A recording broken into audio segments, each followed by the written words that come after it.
இப்போ வாங்க வீடியோக்குள்ளே போகலாம். இது ஈஸியாகவும் டேஸ்டியாகவும் எப்படி செய்கிறதுன்னு பார்க்கலாம்.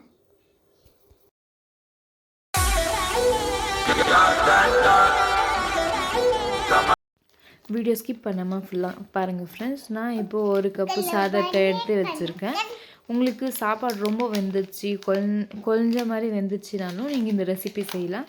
நான் 1 கப் சாதத்தை மிக்ஸி ஜாரில் சேர்த்துக்கிறேன். அது கூடயே 1/2 கப்பு தயிர் சேர்த்துக்குங்க, கட்டியான தயிர்.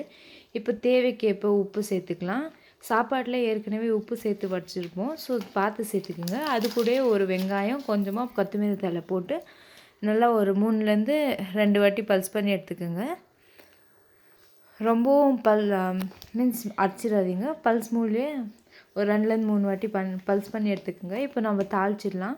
தாளிப்புக்கு கடாயில் 1 டேபிள் ஸ்பூன் எண்ணெய் சேர்த்துக்கலாம். அது கூடவே 1/4 டீஸ்பூன் கடுகு, 1/4 டீஸ்பூன் உளுத்தம்பருப்பு சேர்த்து வறுத்துக்கிறேன். இது பொரிஞ்சிடும். நம்ம இப்போ சாப்பாடில் போட்டு நல்லா மிக்ஸ் பண்ணி விட்டுக்கலாம். நல்லா மிக்ஸ் பண்ணிவிடுங்க.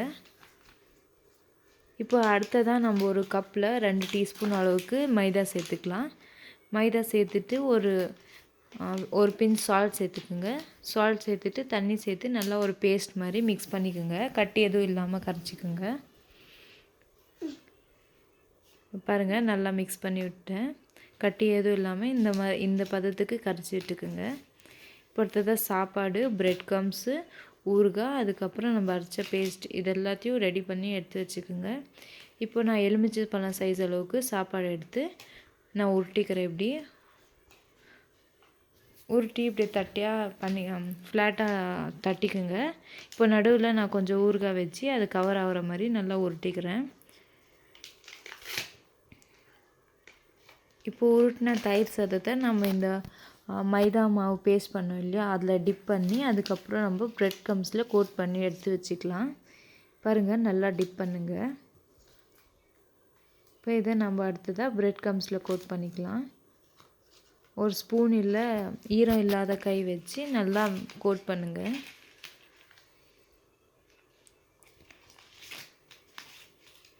பாருங்கள், நல்லா கோட் பண்ணிட்டேன்.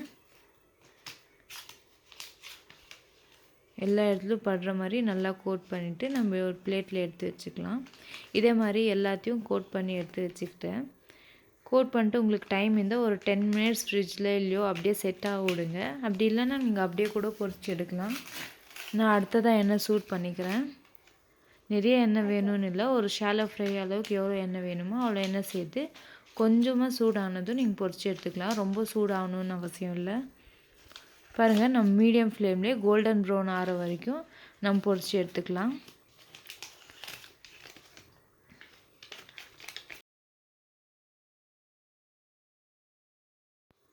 ரெண்டு நிமிஷத்துக்கு பிறகு நம்ம இப்போ திருப்பி போட்டுக்கலாம்.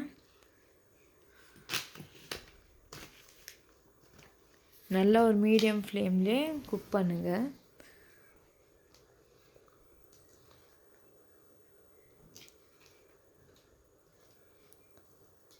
பாருங்கள், நல்லா கோல்டன் ப்ரௌன் ஆகிடுச்சு. நம்ம இதை பிளேட்டில் ட்ரான்ஸ்ஃபர் பண்ணிக்கலாம். இதே மாதிரி எல்லாத்தையும் நம்ம ஃப்ரை பண்ணி எடுத்துக்கலாம்.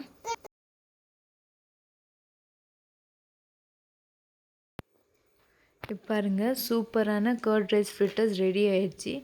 நானும் நல்லா வராதுன்னு பார்த்தேன், ஆனால் செம்ம டேஸ்ட்டாக இருந்துச்சு ஃப்ரெண்ட்ஸ். எல்லோரும் சாப்பிட்டாங்க, ரொம்ப நல்லா இருக்குன்னு சொன்னாங்க. நீங்களும் வீட்டில் செஞ்சு பார்த்துட்டு எப்படி வந்துச்சுன்னு மறக்காமல் கமெண்ட் செக்ஷனில் கமெண்ட் பண்ணுங்கள் ஃப்ரெண்ட்ஸ். அதோட உங்களுக்கு இந்த வீடியோ பிடிச்சிருந்தா நம்ம சேனல் சப்ஸ்கிரைப் பண்ணி பக்கத்தில் இருக்க பெல் பட்டனையும் கிளிக் பண்ணிக்கோங்க. உங்கள் ஃப்ரெண்ட்ஸ் அண்ட் ஃபேமிலி கூட ஷேர் பண்ணவும் மறந்துடாதீங்க. இந்த வீடியோவை லைக் கமெண்ட் பண்ணுங்கள் ஃப்ரெண்ட்ஸ். இன்னொரு இன்ட்ரெஸ்டிங்கான வீடியோவில் பார்ப்போம். அது வரைக்கும் எல்லாருக்கும் அல்லாஹ் ஹாஃபிஸ். வீடியோ பார்த்த எல்லாருக்கும் ஜஸாக்கல்லாஹு கைர் அண்ட் தேங்க்யூ.